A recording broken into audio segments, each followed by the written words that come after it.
For God's sake, Martha, stop crying. This was inevitable, Stanley said, his voice cold and impatient as he methodically folded his cashmere sweaters into a leather suitcase. We've been married for 45 years, and I need to live what's left of my life. Bree understands me in ways you never could. The words cut through me like shattered glass, each syllable slicing deeper than the last. I stood frozen in our bedroom, the same room we'd shared for nearly half a century, watching my 68-year-old husband pack for a future that didn't include me. Before we jump back in, tell us where you're tuning in from, and if this story touches you, make sure you're subscribed, because tomorrow I've saved something extra special for you. Stanley, please, I whispered, my voice barely audible over the sound of my heart breaking. We can talk about this. We can get counseling. 45 years means something. I reached for his arm, but he pulled away as if my touch might contaminate him. He laughed then, a harsh sound I'd never heard before. Nothing like the warm, generous laugh that had made me fall in love with him all those decades ago. There's nothing to discuss. The papers are being drawn up. Bree and I are flying to Santorini next week. I've always wanted to see the Greek islands, and she's eager to show me. He zipped his suitcase with a decisive finality. I've already transferred half the money from our joint accounts to my private one. My lawyer will be in touch about the house. My name is Martha Harrington, and this is how my 45-year marriage ended on an ordinary Tuesday afternoon in September, or so I thought at the time. As the retired head librarian of the Westfield Public Library System, I'd spent my life surrounded by stories of romance, adventure, and reinvention. Never did I imagine I'd be living one at age 67. I never saw it coming. Yes, Stanley had been distant lately, more preoccupied with his phone, spending extra hours at the financial consulting firm he refused to fully retire from, suddenly concerned with his appearance in ways he'd never been before. But after 45 years of marriage, you develop a certain confidence. You believe some things are simply unshakable. We'd built a beautiful life together in our colonial home in Connecticut. We'd raised 2 children, now grown with families of their own. We'd traveled to 27 countries, collected art, hosted legendary Thanksgiving dinners, and planned carefully for our twilight years. I'd supported Stanley through the early struggles of his career, the stressful years of expansion, the triumph of starting his own firm. I'd been his cheerleader, his confidant, his partner in all things. The signs had been there, though, hiding, in plain sight. The secret gym membership, the unexplained weekend conferences, the new wardrobe that appeared without my input, the sudden interest in social media, the casual mentions of his new executive assistant, Bree, how refreshing her ideas were, how she understood modern business in ways others didn't. I'd dismissed it all, busy planning our anniversary trip to Japan, a surprise I'd been arranging for months. Don't call me, Stanley said, checking his appearance one last time in the mirror we'd bought together in a little antique shop in Vermont, decades ago. My lawyer will handle everything from here. He straightened his collar, a gesture so familiar it made my chest ache. I need a clean break, Martha. Bree deserves that. The man who had promised to love me until death, who had held my hand through 2 difficult childbirths, who had nursed me through breast cancer 7 years earlier, was now looking through me as if I were a stranger. 45 years of marriage, discarded like yesterday's mail. What about the children? The grandchildren? I asked, grasping for anything that might pierce through whatever madness had taken hold of him. They're adults. Martha, they'll understand that people change. He picked up his suitcase. Bree is 32. She wants children of her own.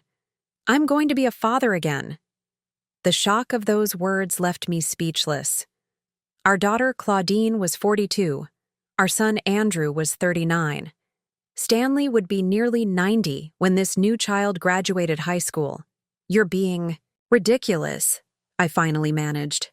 You're throwing away everything for some midlife crisis with a woman young enough to be your granddaughter.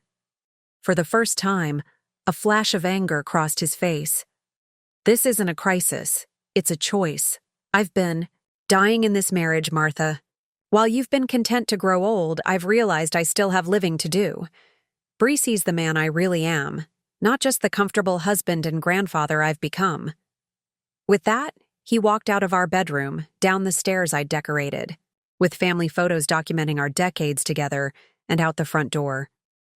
I heard his BMW start in the driveway, and then he was gone, taking with him the future I'd believed was certain. I stood at the bedroom window watching the space where his car had been, feeling as though the ground beneath my feet had dissolved. 45 years, 16,425 days of marriage ended in a 15-minute conversation.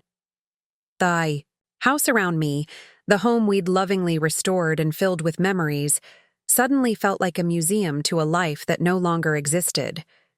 Every corner held reminders: the kitchen where we'd taught our children to bake, the sunroom where we'd planned our retirement, the garden we'd tended together every spring. Now it all seemed to mock me with its permanence while my marriage had proven so fragile.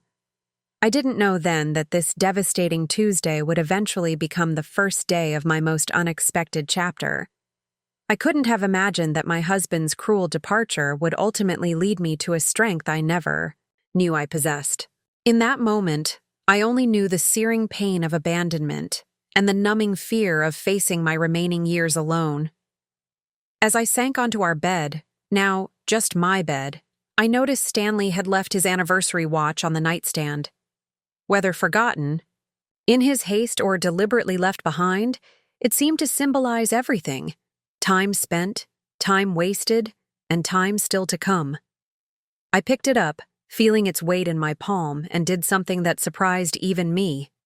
I laughed. A small, broken sound at first, then growing stronger. If Stanley thought I would simply fade away into quiet, dignified spinsterhood while he played young husband with his new bride, he was about to learn just how little he truly knew me after all these years. Before I was Martha Harrington, abandoned wife and cautionary tale, I was Martha Sullivan, the only daughter of a high school English teacher and a nurse who believed education was the greatest gift they could give me. Growing up in a modest home in western Massachusetts, I'd been surrounded by books and encouraged to see the world as full of possibilities. I was the girl who organized her personal library by the Dewey Decimal System at age 12, who read Pride and Prejudice 11 times before college, who believed knowledge could transform lives. I met Stanley during my final year at Wellesley College in 1978. He was finishing his MBA at Harvard, confident and ambitious with a quiet intelligence that drew me in. We were introduced at a friend's dinner party, and by dessert, we were deep in conversation about our favorite travel destinations, though neither of us had traveled much at that point. It was aspirational, two young people dreaming aloud of the places we'd go someday. He talked about building something meaningful, a legacy. I talked about the public library system I hoped to help modernize. Our dreams seemed perfectly aligned. "You're not like other girls," he told me on our third date as we walked through the Museum of Fine Arts. I was flattered then, too naive to recognize this as anything but a compliment. "You have substance, Martha. You're going somewhere." We married a year later in a simple ceremony. My parents cried. His nodded approvingly. We bought our first home, a small starter house in need of repair. Stanley worked 80-hour weeks at an investment firm, laying the groundwork for his future. In financial consulting, I took a position at the Westfield Public Library, eventually working my way up from reference librarian to head of the entire county system. Those early years were lean but purposeful. We saved diligently. We renovated our homeroom by room on IOI. Weekends. We planned carefully for our future, opening investment accounts and mapping out 5-year plans on yellow legal pads.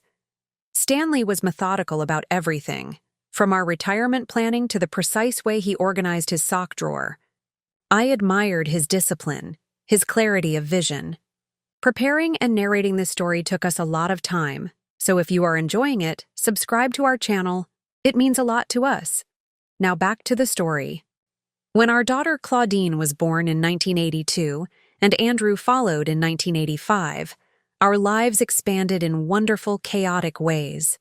Stanley was an attentive father in those days, reading bedtime stories and coaching soccer teams. I cut back my hours at the library temporarily, balancing career ambitions with family needs. We were partners, navigating the complexities of young parenthood together. "We're building something special," Stanley would say, looking around our dinner table. "A life worth living." I believed him completely. As the children grew and Stanley's business flourished, we moved to a larger home in a prestigious neighborhood. We began to travel, first domestically, then internationally. Rome for our 15th anniversary, London when Claudine graduated high school, Tokyo when Andrew finished college. The life we had dreamed about during our courtship was materializing. Around us, milestone by milestone. For our 25th anniversary, Stanley surprised me with a trip to Santorini. It was 2004, and the island wasn't yet overrun with tourists. We stayed at the Caldera View Resort, a small family-owned property with whitewashed walls and breathtaking views of the Aegean Sea. We drank wine on our private terrace, explored ancient ruins, and swam in waters so blue they seemed unreal. It was, I thought then, the most romantic 2 weeks of our marriage. "When we retire," Stanley promised as we watched the famous Santorini sunset on our final evening, "we'll come back here for a month. No schedules, no responsibilities, just this view and each other." I had tucked that promise away, a treasured plan for our future. As the years passed, we settled into the comfortable rhythms of midlife. Our children established their own careers and families. Claudine, a pediatrician, married a wonderful man named Mike and gave us twin grandsons. Andrew, following his father's path in finance but with a focus on ethical investing, married his college sweetheart, Angel, and had a daughter who shared my love of books. Stanley's financial consulting firm became one of the most respected in New England. My work modernizing the library system earned recognition from state educational boards. From the outside, we were the perfect success story, the power couple who had achieved the American dream and was gracefully transitioning into their golden years. I never felt the need to question our foundation. Even as we developed separate interests, my book club and community garden, his golf games and alumni events, I believed we were simply evolving as individuals within the secure framework of our marriage. When Stanley began working with younger partners at his firm, I encouraged it. "You can mentor them," I said. "Pass on all you've learned." At 65, I retired from the library system. Stanley, at 66, claimed he was semi-retired, but still went to the office 3 days a week. "Keeping my mind sharp," he'd explain. "I'm not ready for puzzles and afternoon naps." I respected his need to remain engaged with his work. After all, his identity had always been deeply connected to his professional achievements. The subtle shifts in our relationship happened so gradually, I barely noticed them. Dinners where he checked his phone constantly. Weekends where he seemed physically present but mentally elsewhere. The diminishing physical intimacy I attributed to age and familiarity. The separate vacations I justified as healthy independence. "You're good on your own, Martha," Stanley said when he declined my invitation to join a Mediterranean cruise with friends. "That's what I've always admired about you. Your self-sufficiency." I took it as a compliment, not recognizing it as the first step in his emotional separation from our marriage. I didn't see that my admirable independence was providing him with the perfect cover for his growing detachment. That was the woman I was before that Tuesday in September, secure in my accomplishments, confident in my marriage, planning for a future that seemed as predictable as Stanley's color-coded filing system. I was Martha Harrington, respected librarian, loving mother and grandmother, devoted wife of 45 years. I had no idea that the woman I would become was waiting in the wings. ready to emerge from the ashes of Stanley's betrayal. In the months leading up to Stanley's departure, our life had settled into what I thought was a comfortable routine for a couple in their late 60s. Our colonial home in Westfield, with its 4 bedrooms, sprawling garden, and sun-drenched reading nook I'd designed, had become our sanctuary. Every corner held memories. The antique grandfather clock we'd restored together, the gallery wall of family photos that spanned decades, the kitchen where I'd taught our grandchildren to make my mother's secret recipe apple pie. My days had a pleasant rhythm. Mornings began with coffee on the porch when weather permitted, reading the newspaper while Stanley checked his financial apps. I volunteered at the Library Foundation 3 days a week, mentoring young librarians and helping secure grants for literacy programs. Tuesday afternoons were reserved for my book club, 8 women who'd been meeting monthly for over 20 years. Thursdays I had lunch with my closest friend Gabrielle, who'd retired from teaching the same year I'd left the library system. "You and Stanley are my relationship goals," Gabrielle had said just weeks before he left, as we shared a bottle of wine at our favorite bistro. 45 years, and you still speak so fondly of each other. That's rare these days." I'd smiled, pleased by her observation but not seeing it as remarkable. Of course, Stanley and I were solid. We'd weathered career setbacks, health scares, parenting challenges. We'd grown up together, grown older together. Our marriage was the bedrock upon which everything else in my life was built. Our social calendar was active but not overwhelming. Charity galas for the Arts Council, dinner parties with longtime friends, symphony subscriptions and theater outings, weekend visits from our children and grandchildren who lived within driving distance. We belonged to the Westfield Country Club, though I rarely golfed, preferring to use the pool and attend the cultural events. Stanley served on several boards and maintained close relationships with business associates he'd known for decades. Financially, we were more than comfortable. Stanley's firm had been successful, and his investment strategy conservative but effective. My pension from the library system provided additional security. We owned our home outright and had vacation properties in Cape Cod and Vermont. Our retirement accounts were well funded. At this stage of life, money wasn't a concern. We could travel when we wanted, support our favorite causes, and help our children when needed. The last significant trip we'd taken together had been to London the previous spring. Stanley had a financial conference, and I'd joined him afterward for a week of theaters and museums. We'd stayed at a lovely hotel in Mayfair, enjoyed long dinners at Michelin-starred restaurants, and walked through Hyde Park holding hands like newlyweds. At least, that's how I remembered it. "You've never lost your sense of wonder," Stanley had commented as we explored the Victoria and Albert Museum. "It's refreshing." I'd taken it as affection, not realizing he was already making comparisons. Our physical relationship had changed over the years, becoming less frequent but still affectionate. Or so I believed.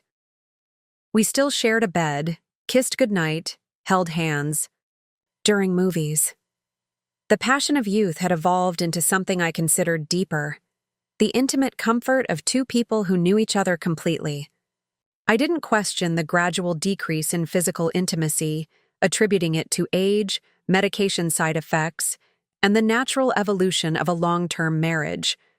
Stanley's health had been a minor concern in recent years. A slight heart arrhythmia, elevated cholesterol.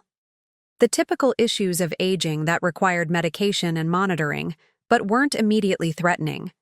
He'd become more conscious of his diet and exercise, which I encouraged. When he joined a new gym with personal training services, I saw it as a positive step toward healthy aging. "You should come with me," he'd suggested once, but without much enthusiasm. "They have excellent classes for seniors." "I prefer my garden for exercise," I'd replied, missing the subtle undercurrent in his invitation, the first hint that he was seeing me as old while working to rejuvenate himself. My own health had been relatively stable since my bout with breast cancer 7 years earlier. The experience had been terrifying but transformative, making me more appreciative of each day.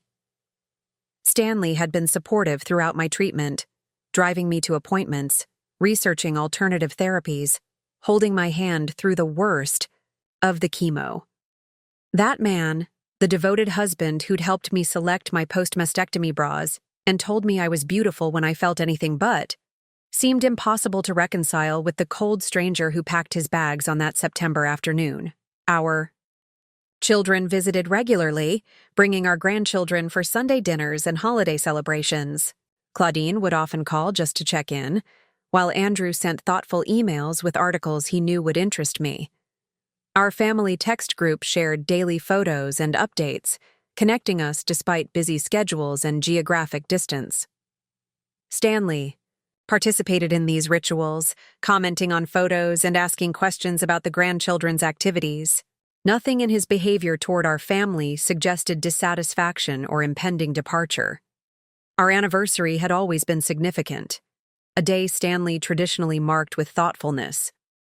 For our 40th, he'd arranged a surprise vow renewal ceremony with our closest friends and family. Each year since had been quieter, but still acknowledged with cards, gifts, and special dinners. Our 45th was approaching in November, just 2 months away from that fateful September day. I'd already begun planning a special celebration, including the surprise trip to Japan I'd been saving for. There had been changes in Stanley, of course. At 68, he'd become more concerned with his appearance, buying more expensive clothes, updating his eyeglass frames to a more youthful style, using high-end skincare products I'd never seen before. He'd colored his hair, subtly at first, then, more obviously. I'd assumed it was simply vanity, a natural response to aging, perhaps even an attempt to remain relevant in his professional sphere. Image matters in finance, he'd explained when I noticed his new wardrobe of designer suits. Clients want advisors who appear successful. The extended business trips had increased gradually, a weekend conference here, a client meeting there. His phone had become an extension of his hand, and he'd grown protective of it, changing the password and angling the screen away when I was nearby. Looking back, these were glaring red flags, but at the time, I'd interpreted them through the lens of trust built over decades. The name Bree Williams had entered our household vocabulary about 8 months before Stanley left. An ambitious, young woman he'd hired as an executive assistant at the firm, she was often mentioned in his work stories, initially in groups, then increasingly as an individual. Bree suggested an interesting approach to the Westmore account, he'd mention at dinner. Bree found this great new restaurant downtown, he'd comment casually. Bree thinks we should update our client acquisition strategy, he'd report, as though her opinion carried particular weight. I'd pictured her as bright and capable, perhaps even someone Stanley was mentoring. The thought that she might be more never crossed my mind. After all, what would a 32-year-old woman want with a man of 68? The life we'd built seemed so solid, so permanent. Our routines, our home, our relationships, all had the patina of 4.5 decades of careful cultivation. From the carefully tended garden to the meticulously organized financial files in Stanley's home office, everything about our existence spoke of stability and permanence. Looking back now, with the clarity that only hindsight can provide, I'm astounded by how many warning signs I missed, or perhaps chose not to see. The evidence of Stanley's changing heart was scattered throughout our final year together like breadcrumbs leading to an inevitable conclusion. The first subtle shift came during our London trip, though I didn't recognize it then. While I was immersed in the Tate Modern's exhibitions, Stanley spent hours on urgent phone calls with the office. At the time, I admired his dedication. Later, I would discover through credit card statements that some of those calls were made while he was shopping for women's jewelry at Asprey, items I never received. Then came the unexplained absences. Stanley began attending gym sessions that stretched mysteriously from 1 hour to 3. Business dinners extended well past midnight. Weekend conferences multiplied, often in destinations with poor cell reception that explained his limited communication. When I suggested joining him on one such trip to Chicago, his response was immediate and firm. "It's all business, Martha. You'd be bored senseless sitting in the hotel while I'm in meetings all day and networking events all night." I accepted this explanation without question, not wanting to seem clingy or suspicious after so many years of comfortable independence. But now I wonder, when did healthy autonomy become parallel lives? The physical changes were impossible to miss, though I interpreted them innocently. Stanley began dyeing his hair more regularly, the silver at his temples disappearing completely. He lost weight, nearly 20 pounds, through a combination of diet changes and those extended gym sessions. New clothes appeared in his closet, sizes smaller and styles more youthful than his traditional wardrobe. Designer shoes replaced his sensible Oxfords. Expensive colognes accumulated on his dresser. "Just taking better care of myself," he'd explained. When I commented on these changes, "My doctor says it's important at our age. The phrase stands out now, a linguistic separation I missed completely at the time. His technology habits transformed almost overnight. Stanley, who had reluctantly adopted email and resisted smartphones for years, suddenly became inseparable from his devices. He installed password protection on everything. His phone would go with him to the shower, the notification sound causing him to jump when we were together. He began taking calls in the garden, his voice too low to overhear. I once joked about his newfound technology obsession, and his response was shockingly defensive. "I have a right to privacy, Martha. Not everything in my life needs to be an open book." After 45 years of marriage, the concept of privacy between us felt foreign, but I respected his boundary without question. That respect now seems naive. The changes in his work schedule were perhaps the most glaring signals. Stanley began going to the office 5 days a week instead of 3, often leaving before dawn. His once transparent calendar became vague, filled with appointments labeled simply meeting or client work. When I would call the office, his new assistant Bree would inform me he was unavailable, in conferences, with clients, on calls. Sometimes, I later discovered, he wasn't in the office at all. Financial red flags appeared that should have triggered immediate concern. Stanley, who had managed our investments with transparent precision for decades, became secretive about money matters. He opened new accounts without discussion. Large cash withdrawals appeared on statements. When I inquired about a particularly substantial transfer, his explanation was concerning in retrospect. "I'm exploring some new investment opportunities. Trust me, Martha. I know what I'm doing." And I did trust him, completely. This was Stanley, after all, whose financial acumen had secured our comfortable retirement, whose advice was sought by high-net-worth clients throughout New England. If he said an investment was sound, who was I to question him? Then there were the emotional distancing tactics, so gradual I hardly noticed them accumulating. Compliments became rare, then disappeared. Physical affection dwindled to obligatory pecks on the cheek. Our evening conversations, once ranging from politics to philosophy, became perfunctory exchanges about household logistics. When I shared exciting news about our daughter's research publication, his response was merely, "That's nice." When I spoke of retirement travel plans, he would change the subject. The mentions of Bree increased in frequency and detail, evolving from professional references to personal anecdotes. I learned about her graduate degree from Wharton, her volunteer work with underprivileged children, her aptitude for languages, her ambitious 5-year plan. Stanley spoke of her with an animation that had vanished from his descriptions of our children's accomplishments. "Bree reminds me of myself at that age," he said once. "Hungry, ambitious, full of fresh ideas." The contrast with how he viewed me was implied but clear. I was settled, predictable, past my prime of innovation and energy. There was a dinner party at our home, just 6 weeks before he left. That should have set off alarms. Stanley invited several colleagues, including Bree, ostensibly to celebrate landing a major client. I spent days preparing, planning a menu, arranging flowers, polishing silver. When the guests arrived, I was struck immediately by Bree's youth and beauty, tall and slender with auburn hair and confident posture, but more concerning was Stanley's behavior around her. He seemed electrified in her presence, laughing too loudly at her jokes, finding reasons to stand near her, watching her when he thought no one would notice. During dinner, Bree mentioned her fascination with Greek culture and her desire to visit the islands. Stanley immediately launched into detailed memories of our Santorini trip, describing the sunsets and the private terraces, but never once mentioning my presence there with him.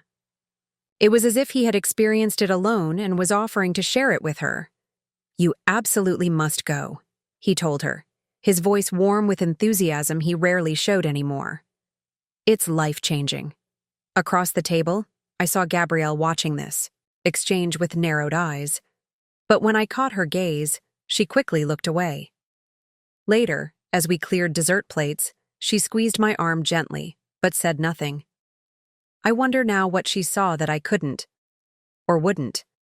The most glaring sign came just 3 weeks before his departure. I discovered a receipt in his jacket pocket while doing laundry, a downtown hotel, charged for a Tuesday afternoon when he was supposedly at a client meeting. When I casually mentioned finding it, his explanation came too quickly, too rehearsed. "Oh, we needed a meeting space close to their offices. The conference room had a minimum charge that included the room, just more convenient than having them come all the way to our building." I accepted this without question, ignoring the single room service charge for 2 glasses of champagne, the late checkout fee. I put the receipt in his desk drawer and never mentioned it again. That night, he received a text that made him smile, in a way I hadn't seen in months. When I asked who it was from, he simply said "work," and left the room to continue the conversation privately. The first week after Stanley left passed in a fog of disbelief. I moved through our home like a ghost, touching familiar objects that suddenly seemed to belong to someone else's life. The king-sized bed where we'd slept for decades was now a vast, empty expanse. His closet, half empty, mocked me with the remaining items he'd deemed not worth taking. The smell of his cologne lingered in the bathroom, growing fainter each day. Barely ate. Sleep came in fitful bursts between bouts of sobbing.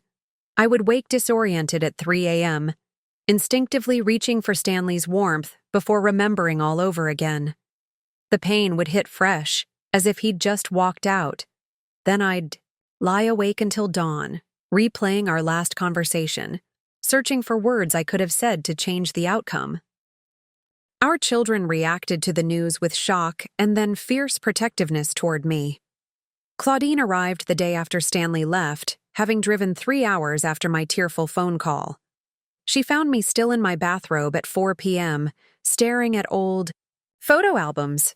"He can't do this to you, Mom," she said, her voice shaking with anger as she made me tea. "Not after everything. Not after 45 years. Not after your cancer." Andrew called from Boston, his usual calm demeanor shattered. "I'll talk to him. This is insane. He's having some kind of breakdown." When his attempts to reach his father went straight to voicemail, his helplessness turned to rage. "He's blocked me. My own father blocked my number." The grandchildren were told only that Grandpa was away on business for now. No one knew how to explain to children aged 4 to 12 that their grandfather had abandoned their grandmother for a woman barely older than their parents. My friends rallied around me with a devotion that still brings tears to my eyes. Gabrielle essentially moved into my guest room for those first weeks, forcing me to eat, to shower, to step outside for brief walks in the garden. She listened to me repeat the same stunned questions without ever showing impatience. How could he do this? What did I miss? Was anything ever real? "This isn't about you, Martha," she would insist, holding my trembling hands across the kitchen table. "This is about Stanley's own emptiness. No one walks away from 45 years unless they're running from themselves." Her words were meant, to comfort. But they raised an even more painful question. Had I ever truly known the man I married? Had I built my entire adult life around someone fundamentally unknowable? The cruelty of social media became apparent as photos began appearing on our mutual friends' feeds. Stanley and Bree in Athens. Stanley and Bree boarding a ferry. Stanley and Bree watching the Santorini sunset, from the very spot where he had once promised to return with me in our retirement. His carefree smile in these images was perhaps the greatest wound, evidence that while I was shattered, he was celebrating. Worse were the private messages from well-meaning acquaintances. I saw Stanley at the airport with a young woman. Is everything okay? Or more painfully, just wanted you to know people are talking. I'm so sorry, Martha. Then came the financial revelations. When I finally forced myself to review our accounts, I discovered Stanley had been methodically transferring funds for months. Our joint savings had been halved. Investment accounts showed large withdrawals. The safe in his office, which had always contained emergency cash and important documents, was empty except for a folder containing information about the divorce filing.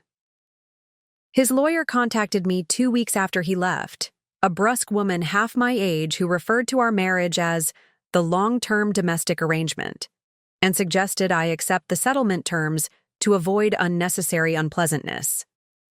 The proposed division would leave me the house but significantly less than half our assets, citing Stanley's greater contribution to the marital estate through his career.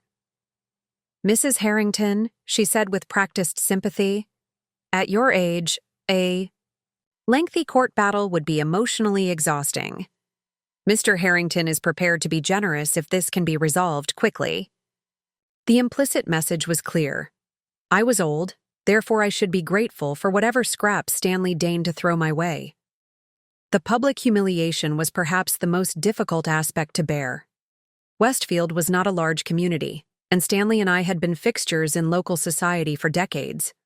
Now I saw the pitying glances at the grocery store, heard conversations halt when I entered the pharmacy, noticed former friends becoming suddenly busy when I approached. Some people took sides immediately. Couples we'd vacationed with for years stopped calling.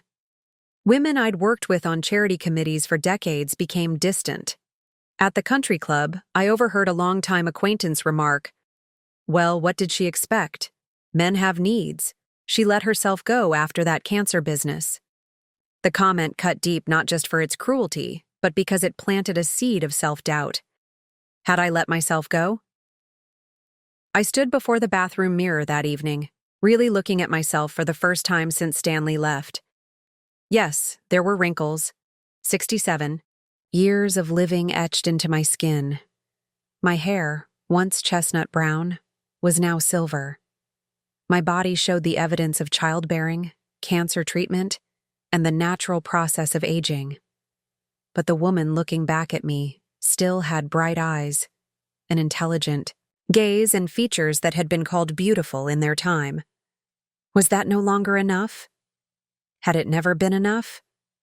Depression settled over me like a heavy cloak as October arrived, bringing falling leaves and chilling rain that matched my inner landscape.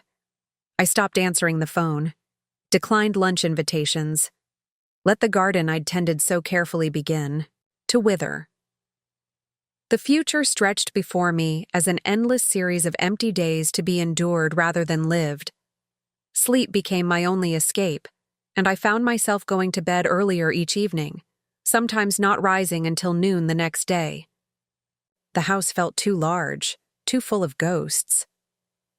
I considered selling it, but couldn't summon the energy to begin that process. Instead, I closed off rooms I couldn't bear to enter. Stanley's office, the formal dining room where we'd hosted so many dinner parties, the sunroom where we'd planned our retirement travels. "I'm worried about you," Claudine said during one of her weekend visits, finding me still in pajamas at 3 p.m. "Dad doesn't deserve this power over you. He's not worth this kind of grief." But the grief wasn't just for Stanley. It was for the loss of my identity as one half of a whole. For 45 years, I had been Martha Harrington, Stanley's wife. Who was I now? What did the remaining years of my life mean without the narrative I'd believed I was living? My doctor prescribed antidepressants. My children suggested therapy. Gabrielle quietly researched divorce attorneys known for standing up to wealthy husbands. I went through the motions of self-care but felt nothing beyond the dull ache of abandonment. Then came the email that pushed me from despair into something darker. Stanley wrote to inform me that he and Bree had extended their stay in Santorini indefinitely.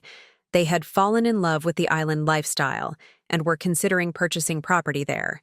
He had the audacity to ask if I could ship some additional clothing and personal items to him at the Caldera View Resort, the very place that had been sacred in my memory as our most romantic vacation. "We're staying in the Sunset Suite," he wrote, as if this detail was merely practical rather than a twist of the knife. "It's even more beautiful than I remembered.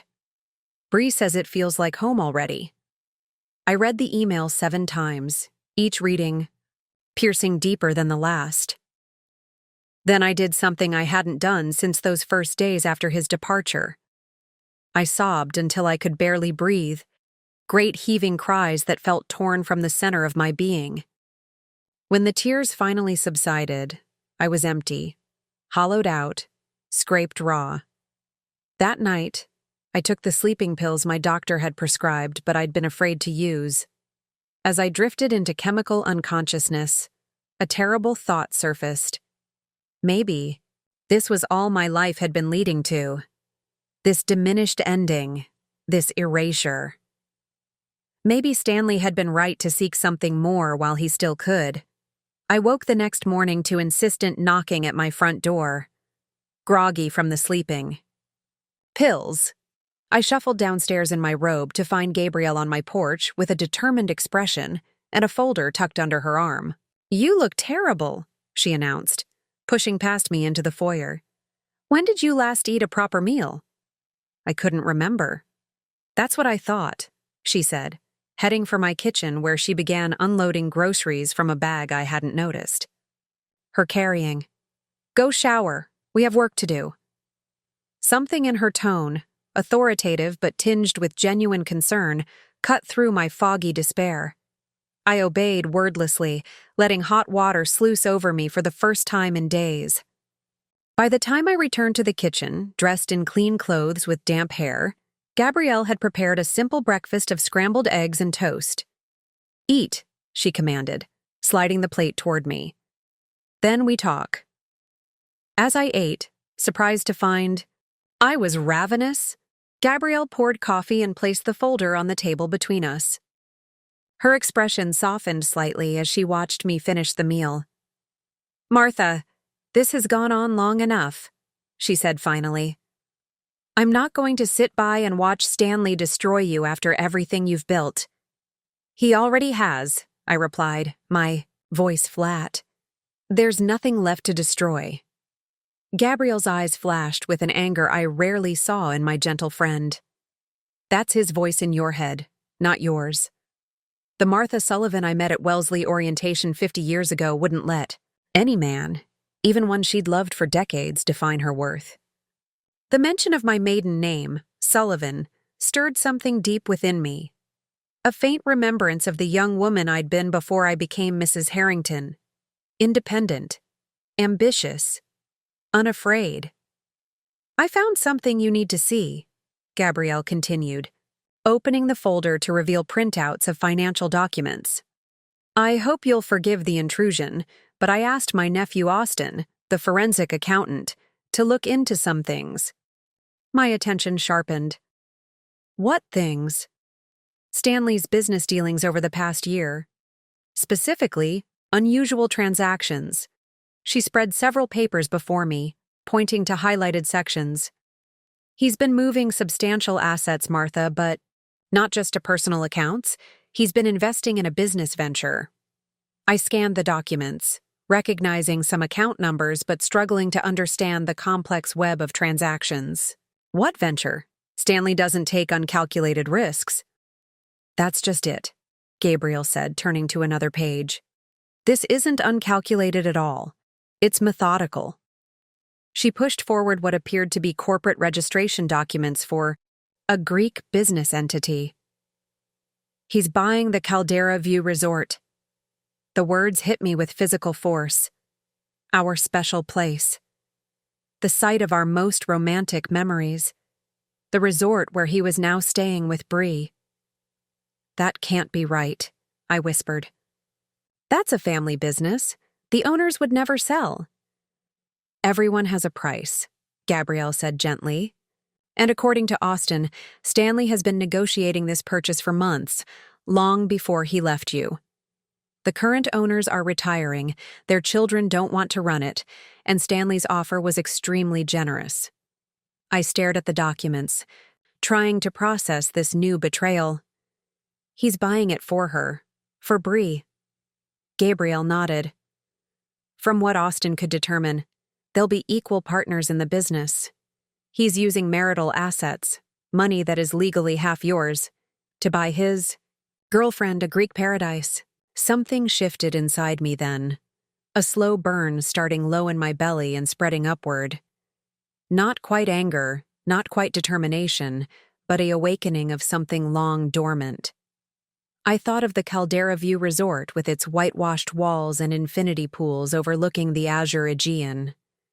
I remembered standing on our private terrace, Stanley's arms around me as we watched the famous sunset, promising each other we'd return in our golden years. Now he would stand on that same terrace with a woman half my age, watching the same sunset, while I sat alone in our empty Connecticut home. Can he do this? I asked, my voice stronger than it had been in weeks. Legally? Gabrielle's expression shifted to one of satisfaction, as if she'd been waiting for precisely this question. Not if you act quickly. These documents should be enough for your divorce attorney to file for an emergency injunction to freeze the assets. But Martha, you need a lawyer, a shark, not the family attorney who plays golf with Stanley. I wouldn't even know where to begin, I admitted. Gabrielle smiled for the first time that morning. I took the liberty of making an appointment. Jacqueline Moore. She specializes in high-net-worth divorces where the husband thinks he can hide assets. She glanced at her watch. We have 2 hours to get you ready. Ready for what? To fight back. That afternoon, I sat across from Jacqueline, Moore in her sleek downtown office, still somewhat dazed by the morning's revelations. The attorney was nothing like I'd expected, not the stern, suited warrior I'd imagined, but a warm, grandmotherly woman with silver hair elegantly styled, and kind eyes that belied a razor-sharp intelligence. So he's buying a Greek resort with your joint assets while trying to lowball you in the divorce, she summarized after reviewing the documents. Classic case of fraud upon the court, Mrs. Harrington? We see this more often than you'd think. Martha, please, I corrected automatically. Can we stop it? The resort purchase? Most likely, at least temporarily. The divorce terms? Absolutely. She peered at me over reading glasses. But the real question is, what do you want? The question stopped. Be short. What did I want? For weeks I'd been so consumed by loss and rejection that I'd stopped considering my own desires entirely. I began hesitantly, then paused, surprised by the answer forming within me. I want to not feel erased. I want 45 years of partnership to mean something. I want justice. Jacqueline nodded approvingly. Good, not revenge, but justice.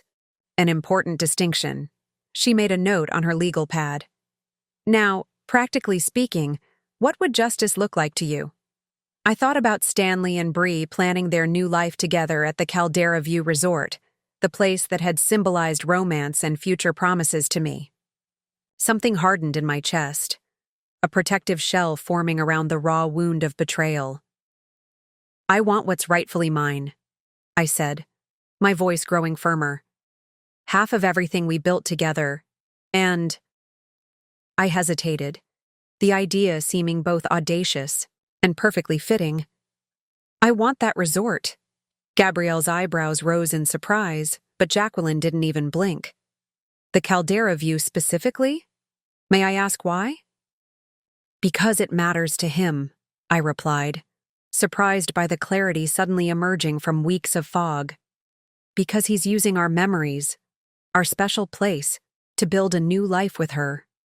Because he thinks I'll just fade away quietly while he rewrites our history. Jacqueline studied me for a long moment, then smiled. A small, satisfied expression. Now that's something we can work with.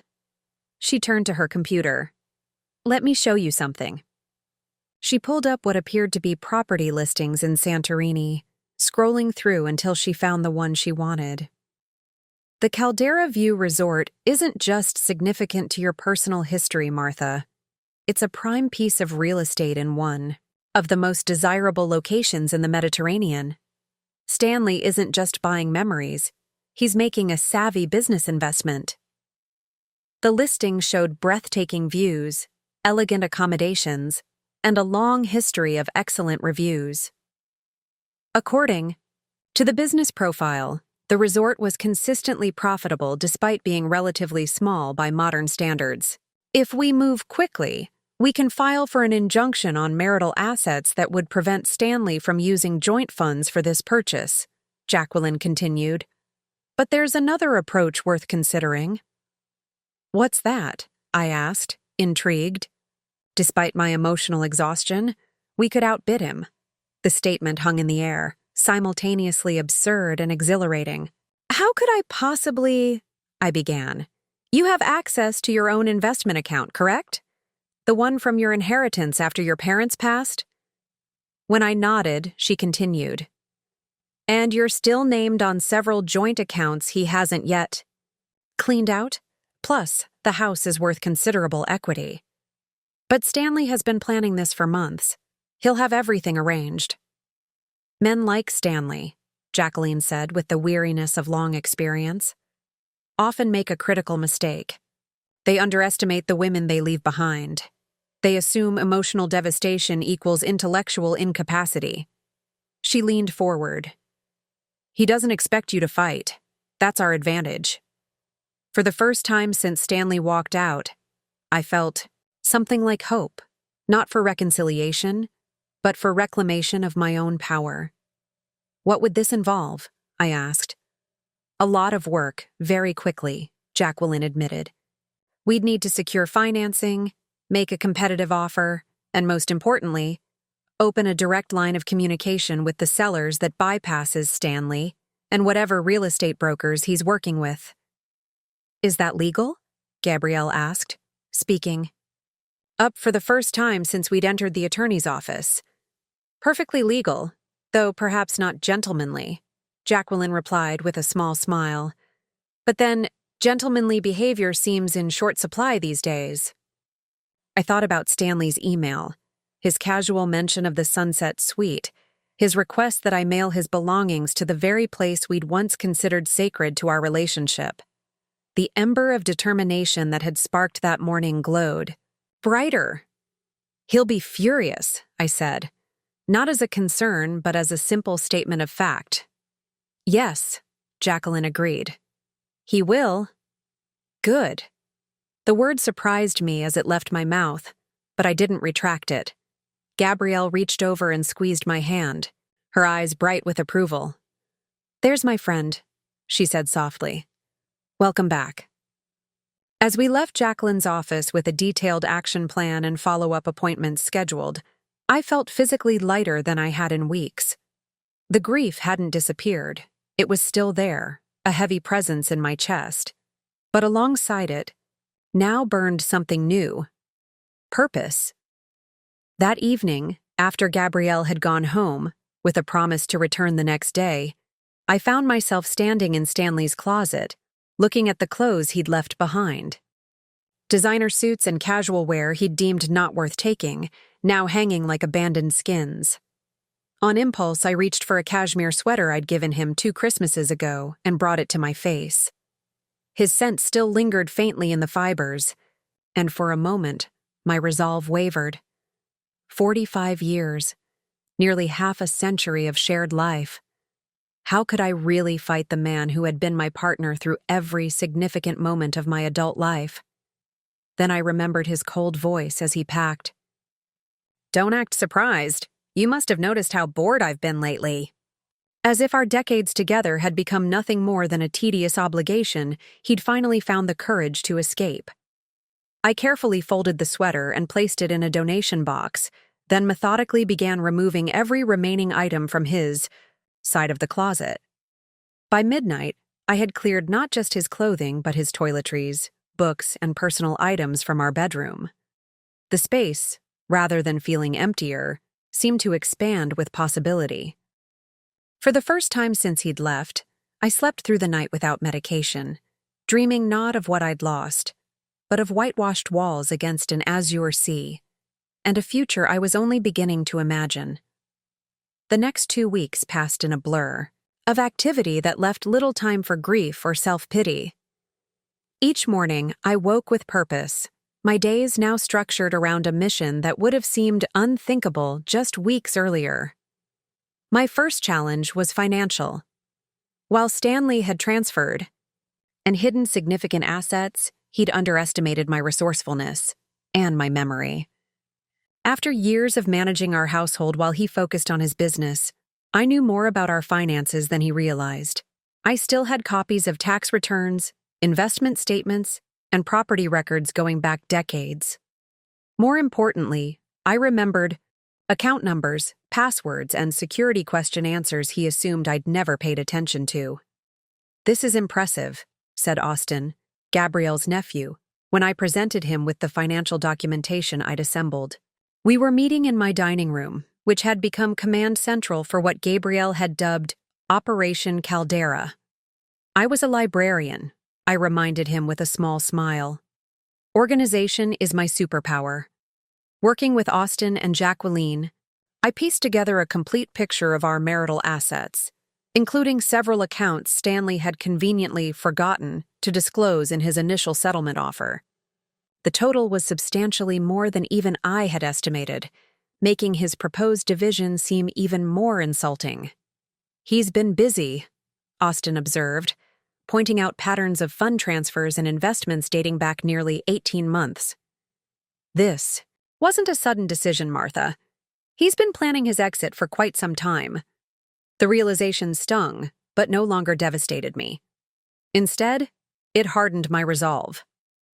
"So, have we identified enough accessible funds to make a competitive offer on the resort?"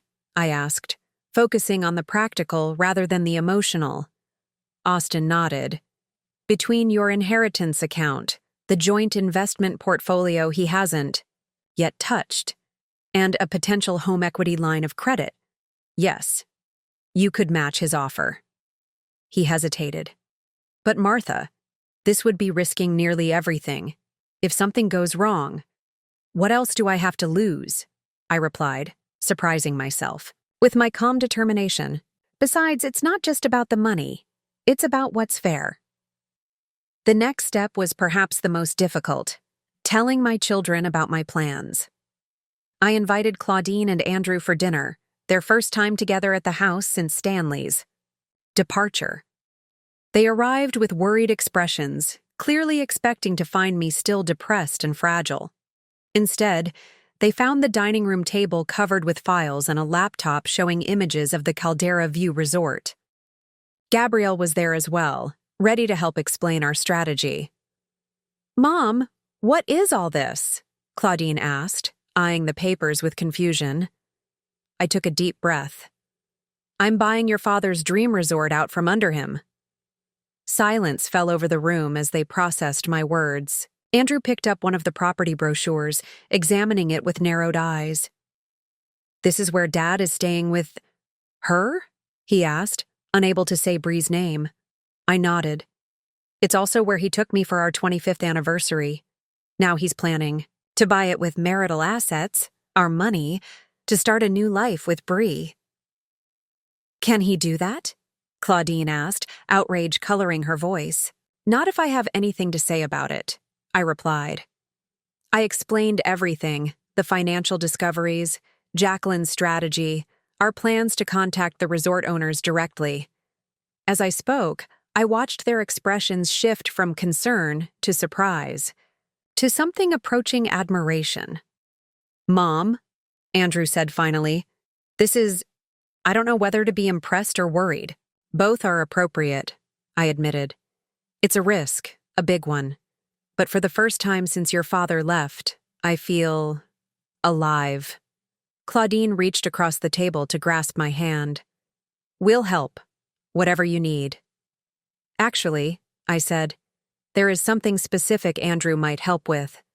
As a financial analyst with connections throughout the banking world, Andrew proved invaluable in expediting the financing arrangements.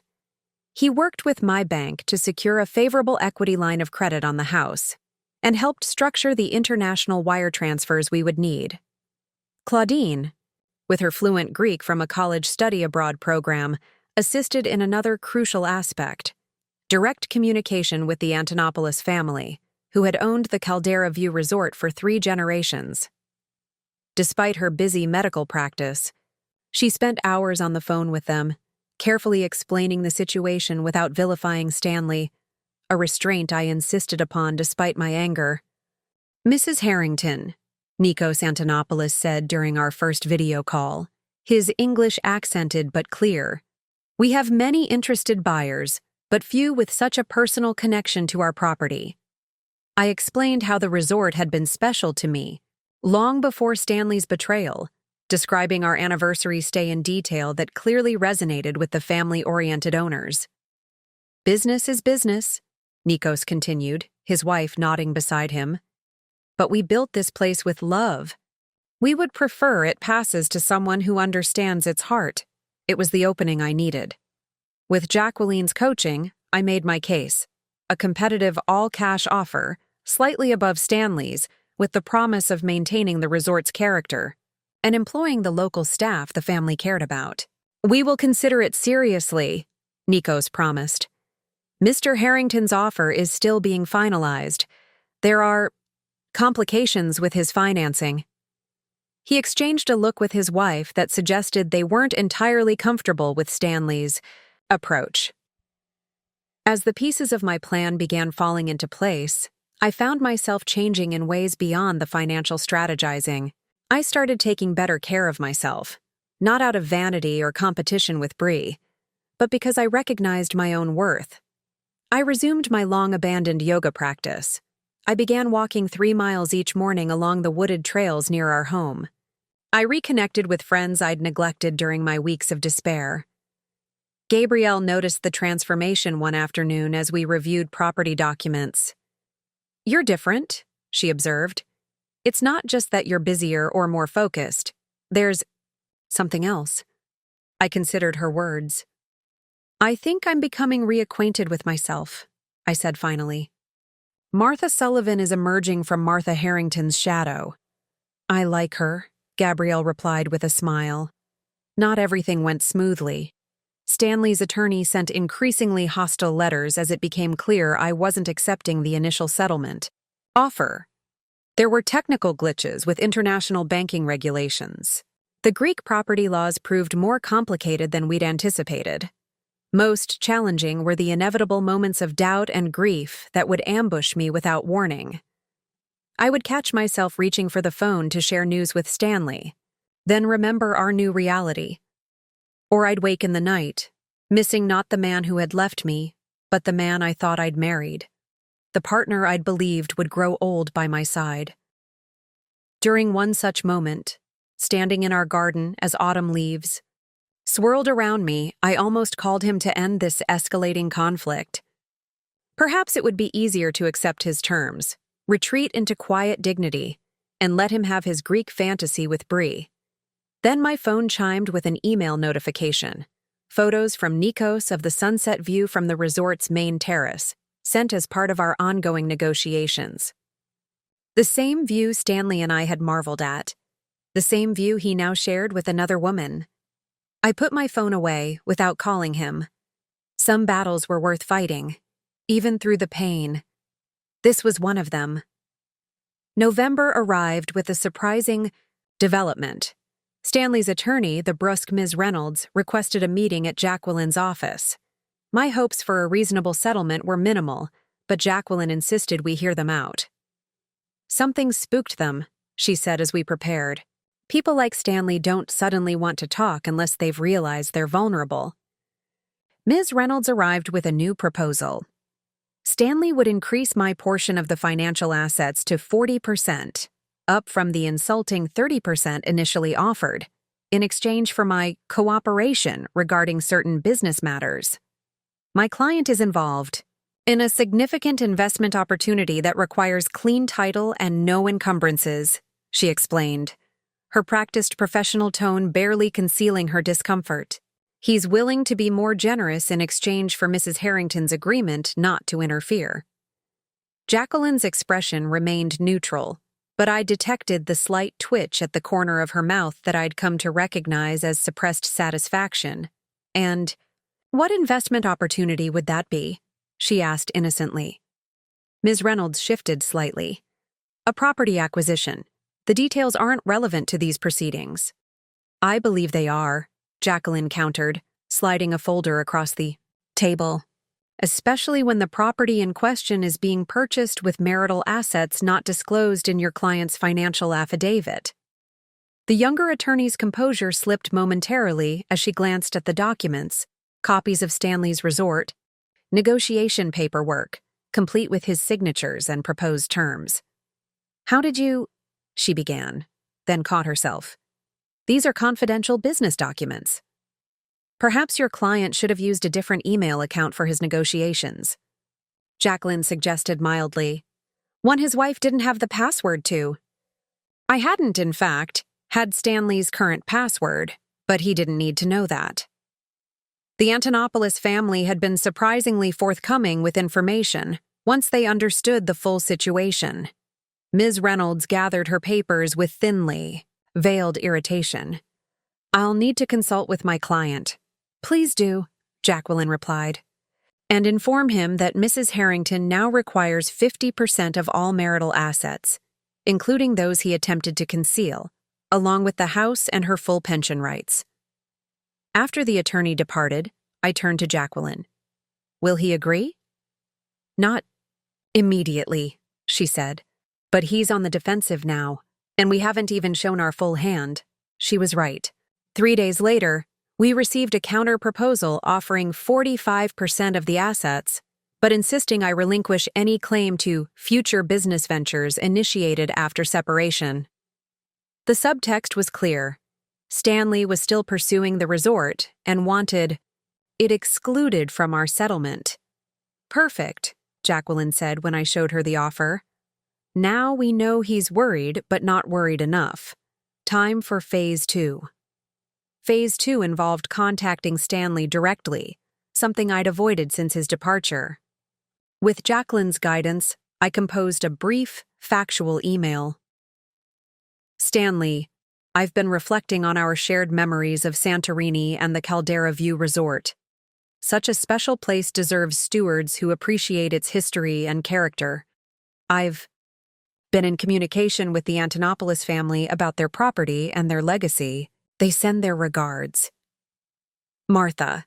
His response came within minutes. "What are you playing at, Martha? Whatever Jacqueline has told you, you need to be realistic. You're not a businesswoman. You've never managed anything beyond the library and our household. Don't embarrass yourself with matters you don't understand." The dismissive tone, the casual undermining of my capabilities, it was so quintessentially Stanley that I almost laughed. For decades, I had accepted his assessment of our respective roles and abilities. Now I saw his words for what they were. Not truth, but tactics. I didn't respond directly. Instead, I moved forward with the most audacious aspect of our plan. With Andrew's assistance, I liquidated my inheritance account and prepared the formal offer for the Caldera View Resort.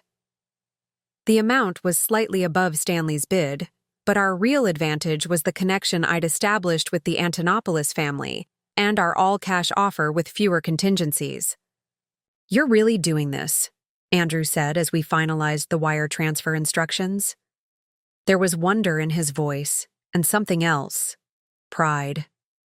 "I really am," I replied, surprised by my own calmness. We submitted the offer on a Thursday morning. By Thursday evening, Nikos Antonopoulos was calling with news. "Mrs. Harrington," he said. His voice warmed despite the business nature of our call. "My family has reviewed both offers carefully. We appreciate Mr. Harrington's interest, but we find your proposal more aligned with our vision for the resort's future." I gripped the phone tighter, hardly daring to believe what I was hearing. "We would be honored to transfer ownership to someone who truly appreciates what my grandparents built," he continued. "If you can complete the transaction within 30 days, we have an agreement." When I shared the news with my impromptu team, Gabrielle, Austin, Andrew, Claudine, and Jacqueline, the celebration was both joyous and slightly stunned. We had outmaneuvered Stanley, a man whose business acumen had built a financial empire. "He'll find out soon," Jacqueline cautioned as we toasted with champagne in my kitchen. "Be prepared for the fallout." The fallout came the next morning in the form of a furious phone call. I had just returned from my now regular morning walk when my cell phone rang with Stanley's number. "What the hell do you think you're doing?" he demanded without preamble, his voice tight with anger. "The Antonopoulos family says they've accepted another offer. Your name came up. This isn't funny, Martha." I took a deep breath, savoring the moment despite my racing heart. "It wasn't intended to be funny, Stanley. It's business." "Business?" He practically spat the word. "You know nothing about running a resort, nothing about international property management. This is insanity."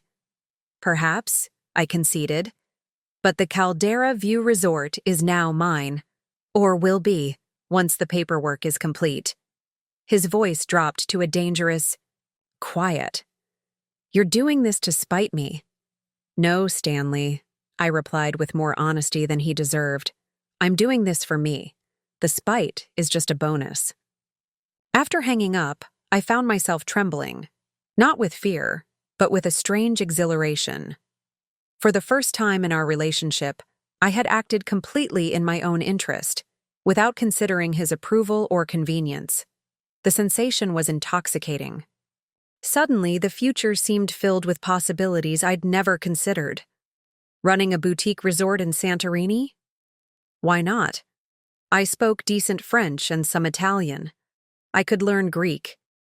I had managed a county library system with multiple branches and dozens of employees. Surely I could oversee a small hotel with the right staff. Most importantly, I had nothing left to lose and everything to gain.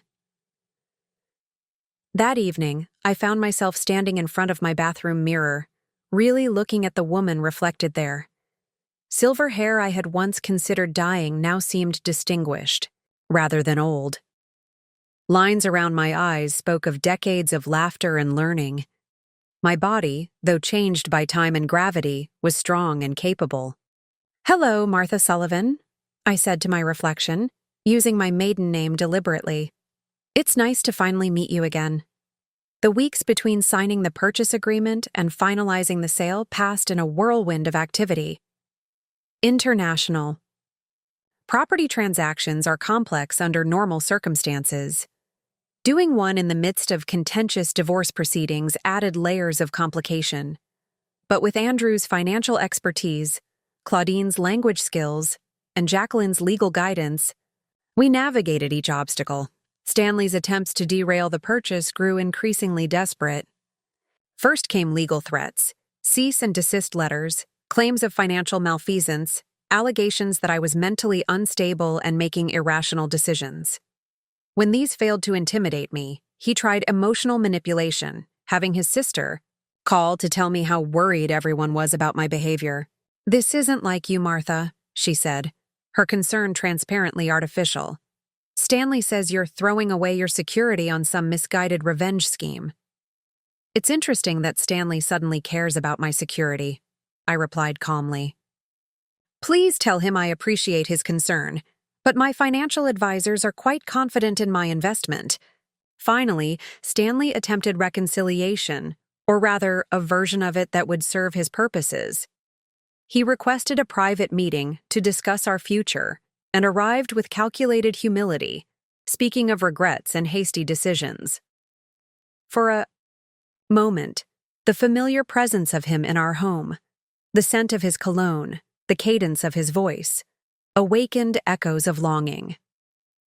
"We had 45 good years, Martha," he said, reaching for my hand across the kitchen table. "Do we really want to end things this way? With anger and division? Maybe we both need time to think." I gently withdrew my hand. "You've had 18 months to think, according to the financial records. Your thoughts led you to Bree and your plans for a new life. I'm simply making plans of my own." His facade of contrition cracked slightly. "Plans that coincidentally ruin mine?"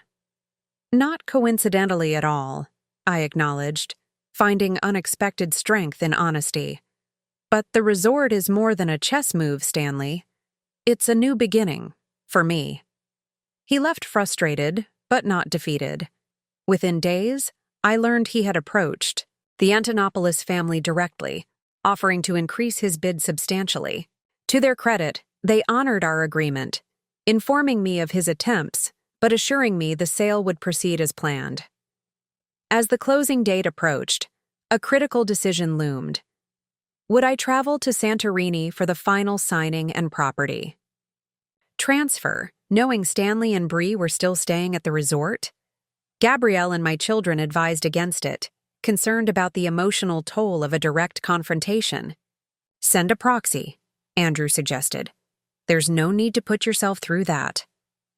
"Have the papers delivered here," Claudine argued.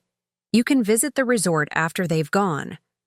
But something in me, the same something that had awakened the day, I decided to fight back, knew this moment needed to be faced in person. This wasn't just a business transaction, it was reclamation of my narrative. "I need to be there," I said finally. Not to create a scene or seek confrontation, but to step into this new chapter fully present. And so, on a crystal-clear December morning, I found myself on a flight to Greece, Gabriel loyally by my side. The journey was long, but gave me time to prepare mentally for what would come. I wasn't seeking drama, but I knew it would find me regardless. We arrived in Santorini as the famous sunset painted the whitewashed buildings gold. The Caldera View Resort, perched on the cliff overlooking the sea, was even more beautiful than I remembered. Nikos had arranged for us to stay in a villa adjacent to the property until the transfer was complete, allowing me to maintain a low profile until the necessary moment. "Mr. and Mrs. Harrington are still in residence," he informed me discreetly during our welcome dinner. "In the Sunset Suite, as you mentioned. The paperwork is prepared for tomorrow morning's signing. After that," he spread his hands expressively. "After that, they become guests in my hotel," I finished for him. The words felt surreal, yet deeply satisfying. I slept surprisingly well that night, despite knowing that Stanley and Bree were just a few hundred yards away, oblivious to the change about to occur. The next morning, dressed in a crisp white linen suit I'd purchased specially for the occasion, I walked into the resort's small business office to sign the final papers. The moment was surprisingly anticlimactic, just signatures. On documents, handshakes, and the transfer of ownership certificates. No trumpets sounded, the earth didn't shift. Yet something profound had changed. I was now the owner of the Caldera View Resort. "Congratulations, Mrs. Harrington," Nikos said, handing me a brass key that was more symbolic than functional. "My family is pleased to know our legacy is in good hands." "Thank you for trusting me with it," I replied, feeling the weight of the responsibility along with the satisfaction of accomplishment. We were just completing the final details when the office door opened, and Stanley walked in, a folder in hand. "Nikos, I've been thinking about our discussion yesterday, and I've prepared a new offer that—" He stopped abruptly as he registered my presence. Confusion, then shock, then anger flashed across his face in rapid succession. "Martha? What are you doing? Here?" "Good morning, Stanley," I said, my voice steadier than I'd anticipated. "Mr. Antonopoulos and I were just completing some business." Stanley looked from me to Nikos, comprehension dawning. You can't be serious. You've sold to her? After all, our discussions? Nikos maintained his professional composure. As I explained yesterday, we had already accepted another offer. The sale is now complete. Stanley turned to me, his face flushing. This is ridiculous. You've never run a business in your life. You know nothing about property management, nothing about hospitality. I'm a quick learner, I replied, and I've hired an excellent management team to help with the transition. With what money? He demanded. My money, Stanley. My inheritance, my share of our joint accounts, and a loan against the home equity you so generously left me with. I nodded toward the door. Perhaps we should continue this conversation privately. We stepped outside onto a small terrace overlooking the caldera. The December air was cool but pleasant, the view as breathtaking as I remembered. For a moment, we both stood silently taking in the panorama that had captured us decades earlier. Why are you doing this? Stanley finally asked, his voice lower, almost wounded. Is it just to punish me? I considered the question carefully. At first, maybe that was part of it, I admitted. But now? I'm doing it because for the first time in decades, I'm making choices based solely on what I want. Not what works for us as a couple, not what's best for the children, not what fits into your career plans, just what I want. And what you want is to take over my deal? To insert yourself into my future with Bree? The incredulity in his voice might have hurt once, but now it seemed merely predictable. No, Stanley. What I want is to create a new future for myself. One where I'm not defined as your wife or your ex-wife, but as Martha Sullivan, business owner. I turned to face him directly. Your future with Bree is your concern. My only request is that you check out of my resort by noon. His face reddened again. Your resort? Yes. My resort. Martha? A female voice interrupted our standoff. I turned to see a young woman hesitating in the doorway, tall, auburn-haired, and beautiful in that particularly unlined way of the very young. Bree. She looked between us with growing confusion. Stanley, what's going on? Who is this? The moment stretched uncomfortably as Stanley seemed to struggle for words. I extended my hand. I'm Martha Harrington, Stanley's wife of 45 years, and as of this morning, I'm your host here at the Caldera View Resort. Bree's perfectly shaped eyebrows rose as she processed this information. You're the owner. But Stanley said we were buying this place. That's why we've been staying here. So long, working out the details. Plans change, I replied simply. Then, with a professionalism I was rather proud of, I added, You're welcome to extend your stay as guests, of course, though I'm afraid the Sunset Suite has been reserved for the new owner. I can offer you the garden villa instead. I left them, standing there, Stanley sputtering incoherently and Bree looking increasingly concerned, and walked toward the main building. Gabrielle was waiting for me in the lobby, anxiety clear on her face until she saw my expression. It's done? She asked. It's done, I confirmed. And I've just had the pleasure of informing Stanley and Bree of their change in accommodation status. She linked her arm through mine. How does it feel? I looked around at the sun-drenched lobby with its blue and white decor, the friendly staff now working for me, the infinity pool visible through arched windows. Beyond it all, the vast expanse of the Aegean stretching to the horizon. It feels, I said slowly, like the beginning of something extraordinary. That first day as a resort owner was surreal. I moved into the Sunset Suite, the very room Stanley and Bree had been occupying, after the staff had thoroughly cleaned and refreshed it. Standing on the private terrace where Stanley and I had once watched the sunset, I felt a complex mix of emotions. Vindication, yes, but also genuine excitement about the future stretching before me. Stanley and Bree checked out within hours, not even staying the one night I'd offered them in the alternate accommodation. Through the resort grapevine, I learned they'd relocated to a luxury hotel on the other side of the island. I expected anger, perhaps legal threats, but was surprised when neither materialized immediately. Instead, the confrontation's aftermath brought a different challenge, the sudden vertigo of having achieved my goal. For weeks, I'd been singularly focused on acquiring the resort, channeling all my pain and betrayal into this one defiant act. Now that it was accomplished, I faced the reality of what I'd done. I'd invested nearly everything I had in a business I knew little about, in a country where I didn't speak the language thousands of miles from home. "What have I done?" I whispered to Gabrielle that evening as we shared a bottle of wine on my terrace. "I know nothing about running a hotel." "You know how to run an organization," she reminded me. "You managed an entire library system with multiple branches and dozens of employees." "Books don't complain about the room service," I pointed out. "True, but the principle is the same: systems, people, service." She refilled my glass. "Besides, you're not alone. The Antonopoulos family's management team is staying on, at least through the transition. And you have resources now. You can hire expertise." She was right, of course. The next morning, I met with the existing staff, 16 full-time employees and a dozen seasonal workers currently on winter break. Many had been with the resort for years, even decades, and regarded me with cautious curiosity. "I'm not here to make sweeping changes," I assured them in my introductory meeting, with Nikos translating my English into Greek.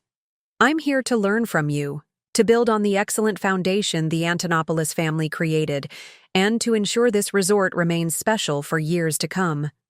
Relief visibly rippled through the group.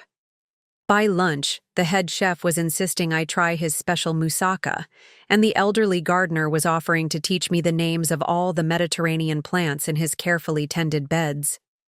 These people, I realized, had feared a corporate takeover that would erase their traditions and perhaps their jobs. My purchase had preserved not just a building, but a community.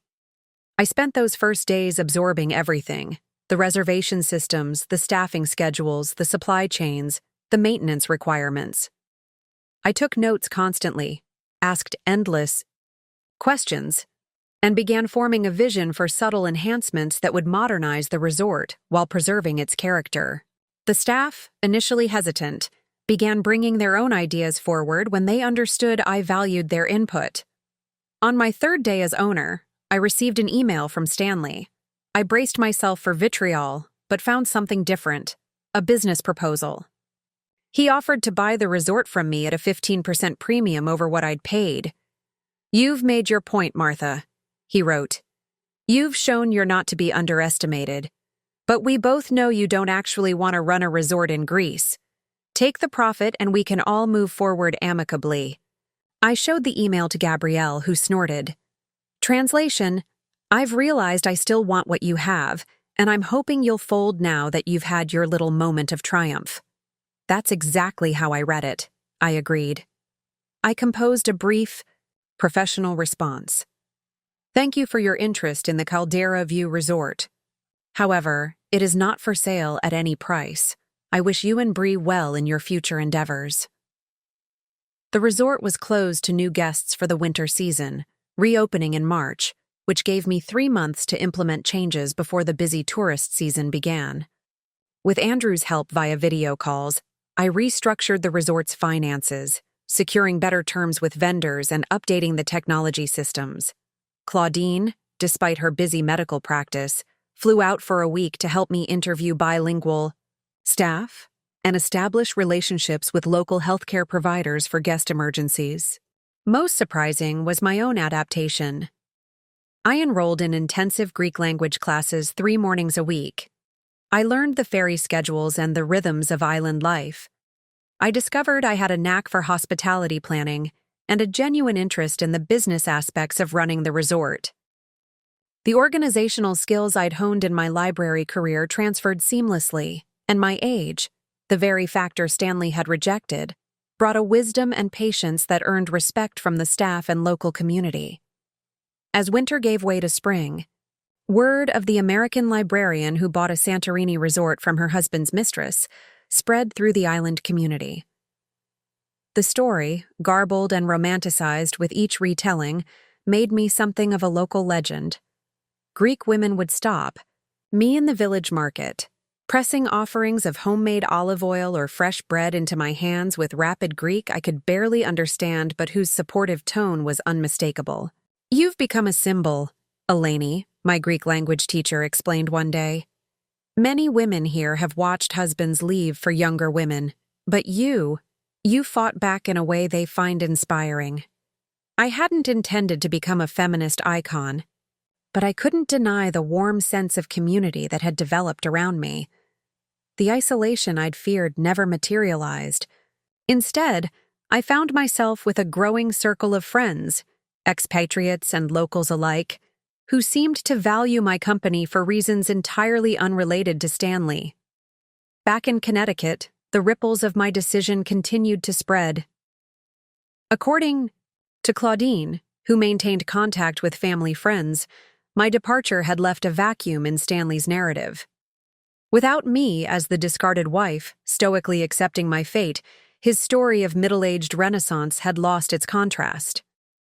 Bree, confronted with the reality of a partner whose adventurous spirit had apparently extended only to leaving his wife, not to building something new, was reportedly growing disenchanted. "They've postponed the wedding twice," Claudine reported, during one of our weekly video calls. "Apparently, there are financial considerations to work out first." I felt no satisfaction in their troubles. In truth, I rarely thought about Stanley anymore, except when legal matters required my attention. Our divorce had proceeded with surprising efficiency once he realized I wouldn't be manipulated or intimidated. With Jacqueline's skillful negotiation, I'd secured 50% of our marital assets in addition to the resort investment. Stanley, perhaps wary of further underestimating me, had finally agreed to a fair settlement.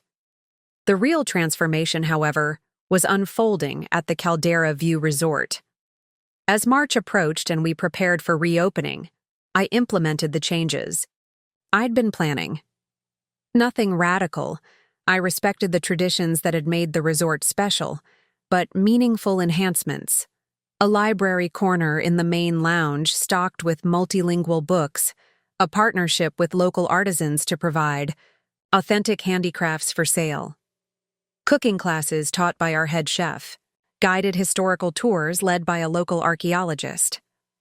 Most significant was the creation of the Second Chapter program, special weeks designated for travelers over 60 who were starting new adventures. The idea had come to me during a conversation with a British expatriate who, at 72, had moved to Santorini to pursue her passion for photography after her husband's death. "No one creates spaces specifically for our demographic," she'd observed. "Everything's designed either for honeymooners or family holidays."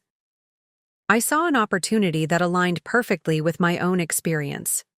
We developed packages that included workshops on everything from Mediterranean cooking to digital storytelling, Greek language basics, and local art appreciation.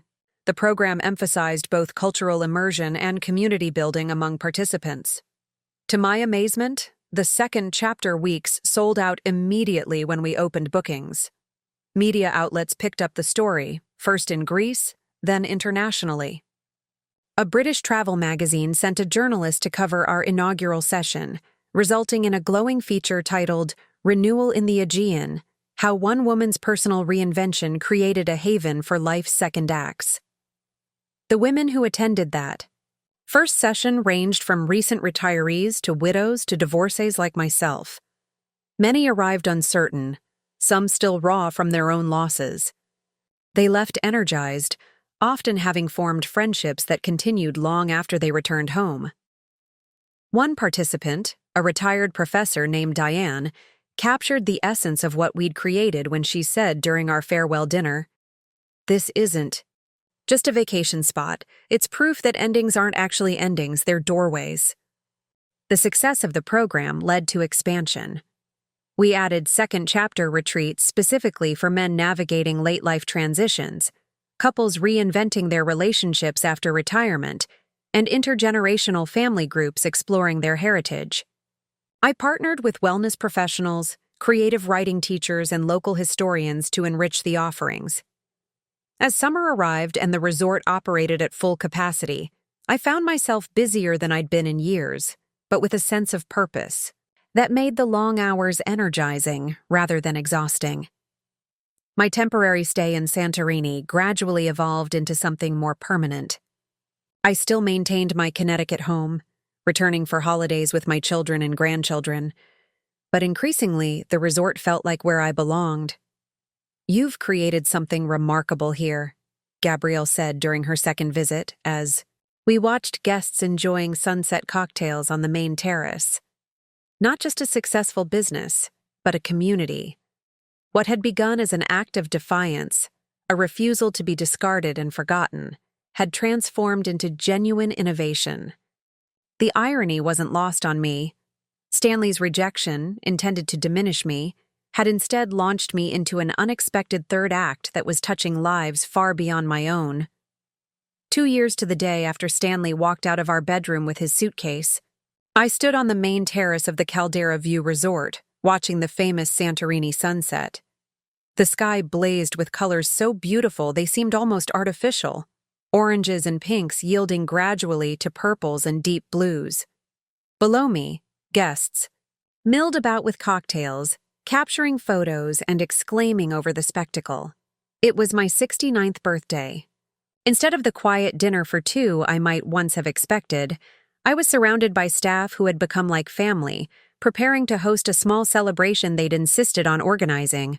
"Kyria Martha," called Sophia, my assistant manager, using the respectful Greek form of address that still made me smile.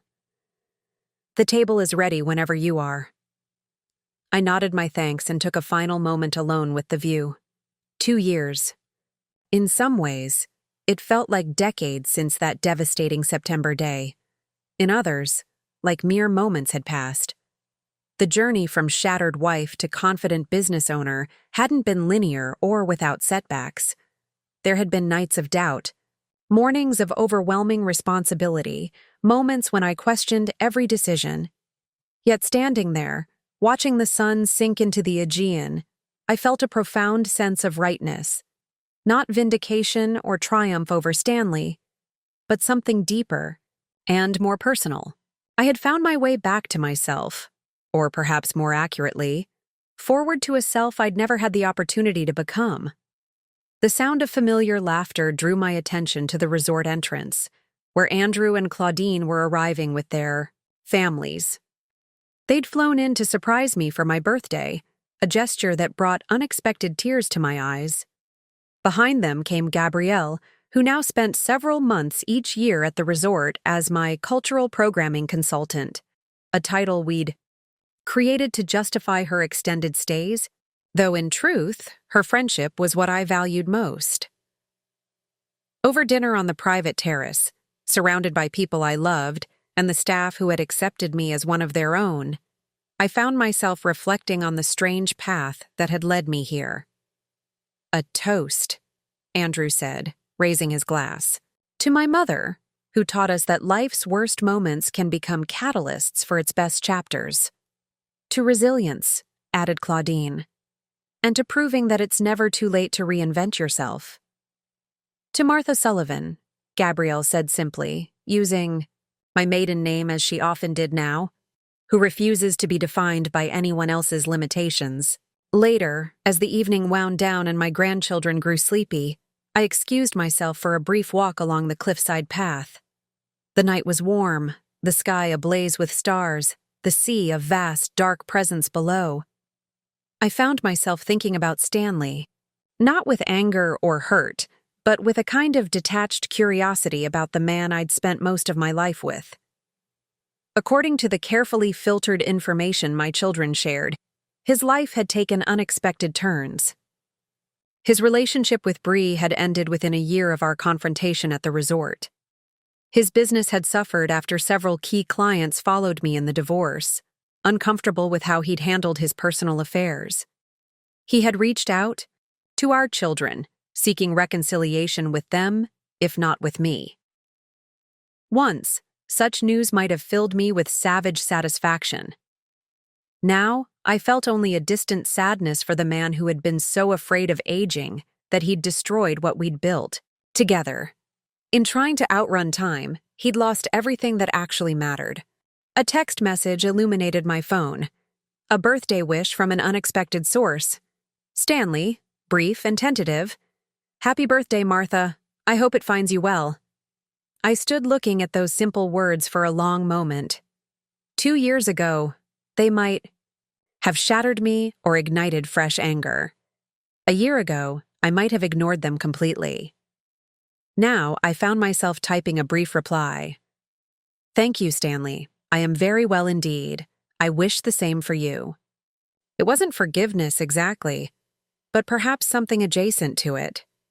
An acknowledgement that despite everything, we shared a history that couldn't be erased. His betrayal had wounded me deeply, but it hadn't defined me. That was perhaps the most valuable lesson of this journey. I put my phone away and continued my walk, greeting guests and staff with the easy confidence that now came naturally. At the furthest point of the property, I paused to take in the full panorama of the resort. The twinkling lights, the whitewashed buildings, the infinity pool reflecting starlight. My resort. My creation. My legacy.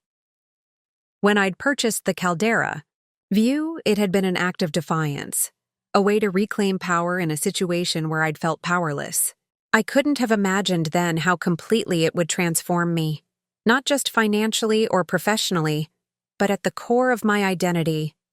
The woman who had sobbed in her empty Connecticut home, wondering who she was without her husband, now stood beneath a Greek sky, certain of her worth and her place in the world. The journey had been neither straight nor easy, but looking back, I wouldn't change a moment of it, not even the pain that had forced me to break free of a life that had grown too small. At 69, I had discovered what many never learn at any age, that life doesn't end with loss, that change, even unwanted, devastating change, carries the seeds of new beginnings, and that the most beautiful sunsets often come after the darkest storms. I turned back toward the lights of the celebration, toward the family who had crossed an ocean to share this day with me, toward the future that stretched before me, unknown, but no longer frightening. My name is Martha Sullivan, and this is how my husband's betrayal became the catalyst for my most authentic life. For the first time since he'd left, I slept through the night without medication, dreaming not of what I'd lost, but of whitewashed walls against an azure sea, and a future I was only beginning to imagine. Up next, you've got 2 more standout stories right on your screen. If this one hit the mark, you won't want to pass these up. Just click and check them out. And don't forget to subscribe and turn on the notification bell so you don't miss any upload from us.